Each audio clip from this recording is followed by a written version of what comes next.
এই নির্বাচনটা হবে চাঁদাবাজি, ধান্দাবাজি, মামলা বাণিজ্য, জমি দখল, দোকান দখল, টেম্পু স্ট্যান্ড দখল, এইগুলার বিরুদ্ধে।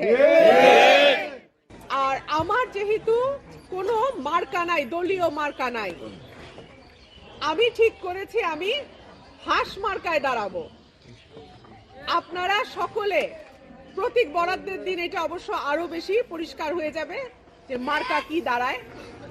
তবে আপনারা এখন পর্যন্ত মোটামুটি যেটা ঠিক করছি হাঁস মার্কাতে দাঁড়াবো। দল মত ধর্ম বর্ণ নির্বিশেষে সকলের কাছে আমার আহ্বান থাকবে, আপনার মূল্যবান ভোটটা দেবেন যাতে আগামী 5 বছরের জন্য আপনার পরিবার, আপনি, আপনার সমাজ এবং আপনার এলাকা নিরাপদ থাকে।